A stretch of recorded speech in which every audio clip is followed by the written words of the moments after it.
ఆంధ్ర తెలంగాణలో తక్కువ ఫీజులతో high quality results ఇస్తున్న ఏకైక సంస్థ తిరుమల్ ఐఏఎస్ ఇన్స్టిట్యూట్. కంటికి రెప్పలా కాపాడాల్సిన తండ్రే కీచకుడిగా మారాడు. కడుపున పుట్టిన తన ఇద్దరు కూతుళ్లపై కన్నేశాడు. అల్లారుముద్దుగా పెంచి అందమైన జీవితాన్ని ఇవ్వాల్సిన తండ్రి తన ఇద్దరు ఆడపిల్లలపై అఘాయిత్యానికి పాల్పడ్డాడు.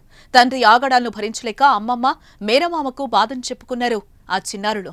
ఈ దారుణ ఘటన అన్నమయ్య జిల్లాలో చోటు చేసుకుంది.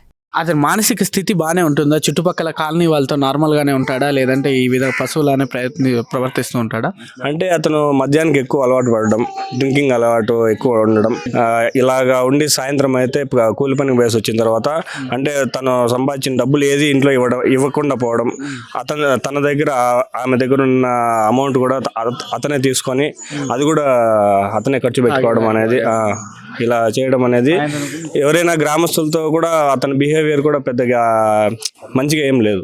అన్నమయ్య జిల్లా నిమ్మనపల్లి మండలం కొండయ్యగారిపల్లి పంచాయతీ వెంకోజీగారిపల్లి శివాజీనగర్కు చెందిన బోయకొండ చిట్టమ్మ దంపతులు. వీరికి 5గురు సంతానం. కొడుకు పెద్దవాడు కాగా మిగిలిన 4 ఆడపిల్లలు. బోయకొండ చెట్లు కోసేందుకు చిన్న చిన్న కూలి పనులకు వెళ్తుండేవాడు. భార్య చిట్టమ్మ గ్రామాలు తిరుగుతూ గాజులమ్మేందుకు వెళ్తుంది. ఈ క్రమంలో మద్యానికి అలవాటు పడ్డ బోయకొండ కూలి చేసి సంపాదించిన డబ్బును తాగుడుకు ఖర్చు చేసేవాడు. భార్య గాజులు అమ్మేందుకు బయటకు వెళ్లడంతో మద్యం మత్తులో ఇంటి పట్టునే ఉంటున్న అతని కన్న కూతుళ్లపై పడింది అతని కన్ను. భార్య గాజులు అమ్మేందుకు బయటకు వెళ్లడంతో మద్యం మత్తులో ఇంటు పట్టునే ఉంటున్న అతని కన్ను కూతుళ్లపై పడింది. 3 రోజుల క్రితం పెద్ద కుమార్తెపై, మరుసటి రోజు 2వ కుమార్తెపై అఘాయిత్యానికి పాల్పడ్డాడు. 3వ రోజు తన 7 ఏళ్ల కూతురిపై అఘాయిత్యానికి పాల్పడ్డానికి తీసుకెళ్తూ ఉండగా బోయకొండ అత్త గమనించి పాపను ఎక్కడకు తీసుకెళ్తున్నావంటూ మందలించడంతో వదిలేశాడు.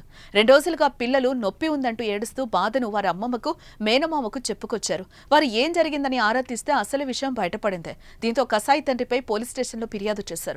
దీంతో నిందితులను అదుపులోకి తీసుకున్నారు. కూతుళ్లపై తండ్రి లైంగిక దాడికి పాల్పడినట్లు ప్రాథమికంగా నిర్ధారణ కావడంతో నిందితుడిపై ఫోక్సో చట్టం కింద కేసు నమోదు చేశారు పోలీసులు. ఆ పిల్ల చెప్పింది వాళ్ళమ్మకు చెప్పేకుంటే ఏరే పాప మేమంతా కూడా విన్నాము. ఆ పిల్లని అడిగినాము కూడా, చిన్నపిల్లను అడిగితే ఇట్లా మా నాయన డైరెక్ట్ ఆ పిల్లలు చెప్తాను. ఇంకేం చెప్తాది ఆ పిప్పర్చి కంద, దాన్ని మనం ఎట్లా అడుగుతాము? ఇంకా వీళ్ళంతా చూస్తే వాళ్ళు పిండాకుడు నాన్న బట్ట బాగా తాగటము, లచ్చినిగా చేపలు వాడటము, తెచ్చుకోవటము, కూలికి పోవటము, తెచ్చుకోవటము, తినటము, పడుకోవటం గుడిసులో.